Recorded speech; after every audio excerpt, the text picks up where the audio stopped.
అనగనగా ఒక చిన్న గ్రామంలో చిట్టి అనే బుజ్జాయి పిల్ల ఉండేది.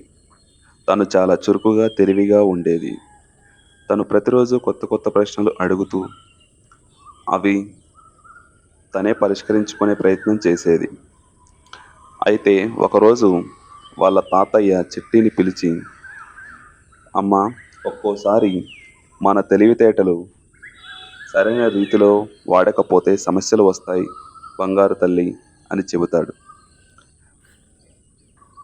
ఆ తరువాత చిట్టి వాళ్ళ అమ్మ దగ్గరికి వెళ్ళి ఇలా అడుగుతుంది, అమ్మ, మామిడి పండ్లు తింటే ఏమవుతుంది? అందుకు వాళ్ళమ్మ, పచ్చని మామిడి పండ్లు ఎక్కువగా తింటే కడుపు నొప్పి వస్తుందమ్మా, అందుకే పండు మామిడి పండ్లు తినాలి అని చెబుతుంది. కానీ చిట్టి, మనం పచ్చని మామిడి పండ్లని ఉప్పు కారం పెట్టుకొని తింటాం కదమ్మా అని అంటుంది. అందుకు వాళ్ళమ్మ చిన్నగా నవ్వుతుంది. ఒకరోజు చిట్టి ఆడుకుంటూ ఆడుకుంటూ తోటలోకి వెళ్తుంది. అక్కడ పచ్చని మామిడి పండ్లను చూసి ఎలాగైనా కోసుకోవాలి అని చెప్పి అనుకుంటుంది. చిన్నగా పైకి వెక్కుతుంది. అలా పైకి వెక్కి చెట్టు కొమ్మపైనే కూర్చుండిపోతుంది. ఎందుకంటే తనకు దిగడం రాదు. అలా చెట్టు కొమ్మపైనే ఉండి దగ్గరలో ఉన్న వాళ్ళ తాతయ్యని పిలుస్తూ ఉంటుంది.